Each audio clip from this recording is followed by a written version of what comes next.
Audio Jungle.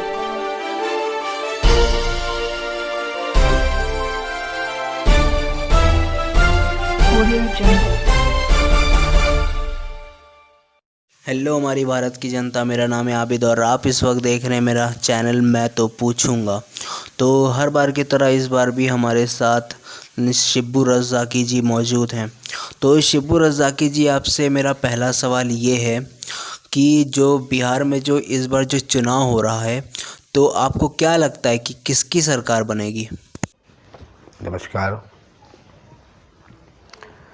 सबसे पहले मैं देश और प्रदेश के लोगों को मैं बधाई देना चाहता हूं कि 12 रबी अव्वल की अवसर पर पूरे देश और प्रदेशवासियों को मैं दिली मुबारकबाद देना चाहता हूं।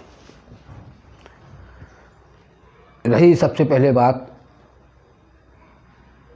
कि ये चैनल मैं तो पूछूंगा, मैं इसको भी धन्यवाद देता हूं और मैं आबिद साहब को भी धन्यवाद देता हूं। बिहार का चुनाव हो रहा है। बिहार के चुनाव में पहले चरण की यानी 28 तारीख को पहले चरण का वहाँ पे मतदान हुआ है 28 तारीख को। अब 3 चरण का वहाँ पे बाकी है। हालात तो यह है कि बिहार के अंदर जिस तरह से 15 साल नीतीश जी ने वहाँ सरकार चलाई और वो विफल हो गई। वहाँ की जनता, वहाँ की आवाम, वहाँ की पब्लिक तरह तरह करने लगी और रोज़गार तो वहाँ है नहीं, व्यापार तो वहाँ ख़त्म हो गया, शिक्षा का मामला सबसे पीछे पिछड़ गया। 15 साल में जिस तरह से जो हालात वहाँ के थे, वहाँ की जनता ने सोचा, वहाँ की एक नई नेतृत्व, नई सोच की तरफ आगे बढ़ी। तो मैं ये कहना चाहता हूँ कि बिहार के जो हालात हैं, बिहार के जो माहौल है, बिहार का जो समीकरण है, वहाँ पे जो हालात हैं उसको देखते हुए कि बिहार में हमें तो ये लग रहा है कि वहाँ पे नौजवान के हाथ में नेतृत्व होने जा रहा है और वहाँ की जनता बहुत सूझबूझ के वहाँ वोट दे रही है कि ऐसे व्यक्ति को वोट दिया जाए जो 5 साल जनता के दुख दर्द और उनकी समस्याओं को सुने। तो ऐसे नेतृत्व में तो हमें लगता है कि वहाँ पे तेजस्वी यादव बिहार के मुख्यमंत्री बनने जा रहे हैं। और रही बात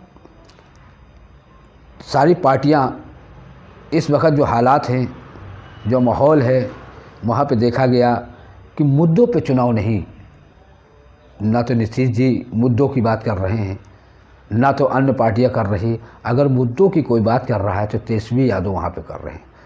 लोग कहते हैं 10 लाख नौकरी कहाँ से दोगे, कैसे दोगे? अरे 10 लाख नौकरी तो क्या 20 लाख नौकरी हो सकती हैं अगर वहाँ का मुख्यमंत्री चाहे। तो वहाँ पे बहुत सी ऐसी जगहें हैं जहाँ पे लोग नौकरी कर सकते हैं। तमाम सी जो है सरकारी जॉब है, सरकारी नौकरियाँ हैं, सरकार हर जगह का है। पूरे प्रदेश में अगर देश का प्रधानमंत्री चाहे तो लोगों को 3 करोड़ तो नौकरी हर साल दे सकते हैं, क्योंकि इतनी योजनाएं ही थी, इतनी लोग सरकारी नौकरियां निकलती हैं, लेकिन उस पर कोई ध्यान ही नहीं देता है। तेजस्वी यादव को मैं धन्यवाद देता हूं, कम से कम नए लड़के हैं, उन्होंने बढ़ चढ़ कर कहा तो कि मैं 10 लाख लोगों को नौकरी दूंगा। ये सच है कि वो 10 लाख लोगों को नौकरी देगा। उन्होंने कहा कि मैं शपथ लेते ही सबसे पहला मेरा अगर कलम चलेगा तो 10 लाख नौकरी पे चलेगा। तो कुछ समझ कर तो कहा होगा। मैं बिहार की जनता को मैं बहुत धन्यवाद देता हूँ, बधाई देता हूँ कि इस बार वहाँ तेजस्वी यादव को पूर्ण बहुमत से जिताइए। नौजवान बच्चा है, आगे बढ़ने की सोच है, अपने देश, अपने प्रदेश के लिए कुछ करना चाहते हैं, वहाँ की शिक्षा लाना चाहते हैं, स्वास्थ्य लाना चाहते हैं, वहाँ की गरीबी है उसको मिटाना चाहते हैं। तो मैं वहाँ की जनता से, मैं बिहार की जनता से अपील करना चाहता हूँ कि वहाँ का मुख्यमंत्री आप लोग तेजस्वी यादव को बनाएं और एक नया नेतृत्व, एक नई सोच बिहार की जनता में आना चाहिए और किसी के बहकाव में नहीं आना चाहिए। न जात, न पात, न धर्म, न मजहब। सबसे बड़ी बेरोज़गारी का मामला आ गया है कि बेरोज़गार है नहीं, कारोबार है नहीं, बिजनेस है नहीं, आदमी पलायन कर रहा, पैदल आ रहा, उसको पूछने वाला नहीं, उतना कोई का। मैं तो सोचता हूँ कि बिहार की कम से कम आधी जनरेशन तो बाहर ही काम करती है। तो जब काम धाम है नहीं और लोग पैदल चले आ रहे हैं, पैर जो है पैर से खून निकल रहा है, छाले पड़ गए, बहुत से लोग बिहार के लोग मर गए, लेकिन वहाँ के मुख्यमंत्री ने सोचा नहीं। मैं इसीलिए फिर अपील करना चाहता हूँ कि बिहार की जनता से बार बार मैं अपील करना चाहता हूँ कि वहाँ पे नया नेतृत्व, नई सोच लाना चाहिए, नया नेता चुनना चाहिए, और नया नेता, नया नेतृत्व वहाँ का तेजस्वी यादव है, उसको आप लोग बढ़ चढ़ कर वोट दीजिए और उसकी सरकार बनाइए। मैं यही कहना चाहता हूँ अभी साहब। तो बिहार के चुनाव के बाद बंगाल में, और बंगाल के बाद उत्तर प्रदेश, मतलब उत्तर प्रदेश में 1 साल बाकी है जो चुनाव होने वाला है। तो उत्तर प्रदेश में आपको क्या लगता है कि किसकी सरकार आएगी? सवाल तो अच्छा पूछा, क्योंकि उत्तर प्रदेश, चाहे बिहार हो और चाहे उत्तर प्रदेश हो, है सब लगे हुए, सीमाओं से लगे हुए प्रदेश हैं। रही उत्तर प्रदेश की बात, तो उत्तर प्रदेश के अंदर जो आपने देखा, ना तो कोई विकास है, ना तो कोई कार्य है, ना जनता के लिए कोई योजना है, ना कोई स्कीम है सरकार के पास। और रही बात, सरकार ने तो सारी कंपनियों को, सब सरकारी कंपनियों को तो बेच दिया, अब बची ही कहाँ नौकरियाँ। लेकिन समाजवादी पार्टी की सरकार 2012 में माननीय अखिलेश यादव जी उत्तर प्रदेश के मुख्यमंत्री थे, तो माननीय अखिलेश यादव जी ने 2012 में नौजवानों को, उनको रोजगारी भत्ता दिया, और जो शिक्षा पढ़ रहे थे उन बच्चों को लैपटॉप दिया गया, क्योंकि उस लैपटॉप बच्चों को देने का मतलब यही था कि जो बच्चे लैपटॉप से सीखेंगे वो सरकारी नौकरियों में पहुंचेंगे। कहीं कंप्यूटर का काम है, कहीं यानी वो उस कंप्यूटर सीखने से बहुत सी चीज़ें बच्चों में आ जाती है और वो नौकरी के कहीं न कहीं सेलेक्ट हो जाते। तीसरी बात जो मैं बताना चाहता हूँ कि उत्तर प्रदेश में समाजवादी पार्टी की सरकार जब थी तो हर तरफ विकास हो रहा था, कार्य हो रहा था, काम हो रहा था। यानी ये बात कि चलिए कि इस सरकार में हमने 4 साल में कुछ देखा ही नहीं कि कहाँ विकास है, कहाँ कार्य है, कहाँ पब्लिक खड़ी है, कहाँ जनता खड़ी है। हर आदमी परेशान ही परेशान नज़र आया इस सरकार में। नंबर 2, जब प्रदेश का विकास होता है तब किसान खुशहाल होता है, नौजवान खुशहाल होता है, व्यापारी खुश होता है, छात्र खुश होता है, क्योंकि जब विकास होता है तो विकास के साथ मजदूर भी खुश होता है कि पैसा आता है। वो पैसा जो आता है वो लोग दुकानों पे कहीं कुछ सामान खरीद ले, कहीं कुछ कर ले। लेकिन इस सरकार ने 4.5 साल तो कोई काम ही नहीं किया। सिर्फ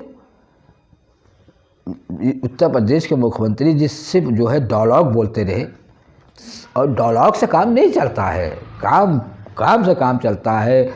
मुंह से बोलना और एक करना अलग बात है। लेकिन समाजवादी पार्टी के सरकार में जो कहा वो किया। इसीलिए कहा जाता है कि काम बोलता है। माननीय अखिलेश यादव जी नहीं बोलते, बल्कि उनका काम बोलता है, उनका कार्य बोलता है जो उन्होंने 5 साल में किया। चाहे लड़कियों के लिए हो, उनके लिए, लड़कियों के लिए योजनाएं आई, महिलाओं के लिए योजनाएं आई, किसानों के लिए योजनाएं आई, यानी सभी वर्ग के लिए योजना समाजवादी पार्टी ने किया। लेकिन इस हालात को देखते हुए आज की सरकार ने तो सिर्फ प्रदेश को सिर्फ ख़त्म करने का काम किया, बर्बाद करने का काम किया। कहाँ बिटिया पढ़ाओ, बिटिया बचाओ, न तो बिटिया बेचारी पढ़ पा रही है, न बिटिया को बचा पा रहे हैं।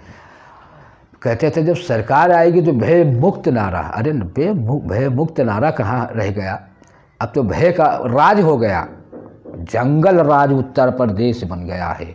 मैं फिर कहना चाहता हूँ कि 2022 माननीय अखिलेश यादव जी उत्तर प्रदेश के मुख्यमंत्री बनने जा रहे हैं, क्योंकि हम नहीं कह रहे, ये उत्तर प्रदेश की जनता कह रही।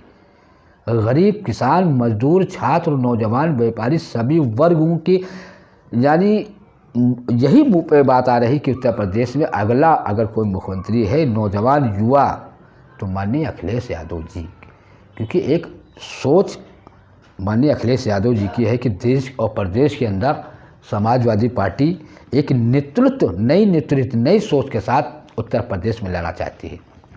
हालात ये हैं कि आदमी रात तो रात है, दिन में निकलना भी उसके लिए मुश्किल है। आदमी परेशान है, आदमी सोच रहा कि हम कैसे निकलें। लेकिन समाजवादी पार्टी उत्तर प्रदेश के अंदर 5 साल सरकार रही, आपने देखा होगा कि 5 साल के अंदर आपने ये देखा, चाहे लड़कियां हों, चाहे बिटियां हों, चाहे बड़ी हों, रात बिरात जाए लेकिन किसी को कोई डर नहीं था। हालात ये हो गए कि छात्र आज एडमिशन के लिए तरस रहा है, सीटें निकाल रहे हो, 100 आदमी है 5000, अरे 5000 तुमको सीटें, क्योंकि वो कम ही करते चले जा रहे हैं। न छात्रों की उनको परवाह है, न नौजवानों की परवाह है, न उनको व्यापारियों की परवाह है, न उनके किसानों को परवाह है। किसान का देखिए क्या हाल हो गया। किसान को लागू कर दिया कानून कि किसान वहाँ बेच सकता है, वो अपना सामान इधर उधर नहीं बेच सकता। क्यों नहीं बेच सकता? मैं किसान हूँ, मुझे ज़रूरत है कि मुझे घर में पैसा नहीं तो मैं 50 किलो अपना अनाज बेच दिया तो घर का खर्चा तो हमारे चल रहा है। लेकिन नहीं, सरकार किस तरह के काम कर रही है। सारी फैक्ट्रियाँ, सारी सरकारी सारी चीज़ें तो उन्होंने बेच दी। अब बचा क्या? अब बचा किसान को भी बलि का बकरा बनाया जा रहा, किसान को पर भी उनको छीछा लेदर किया जा रहा। लेकिन मैं इस बात से मैं फिर कहना चाहता हूं कि उत्तर प्रदेश में समाजवादी पार्टी की सरकार आई तो सारे इनके कानून ख़त्म कर दिए जाएंगे, सारे कानून इनके हटा दिए जाएंगे। फिर वही कानून होंगे जो गरीब जनता और किसान, मजदूर, छात्र, नौजवानों के हित के होंगे। यही मैं कहना चाहता हूं कि आप लोग 2022 में समाजवादी पार्टी की सरकार बनाइए और माननीय अखिलेश यादव जी को उत्तर प्रदेश का मुख्यमंत्री बनाइए। जय हिंद, जय भारत, जय समाजवाद। नमस्कार।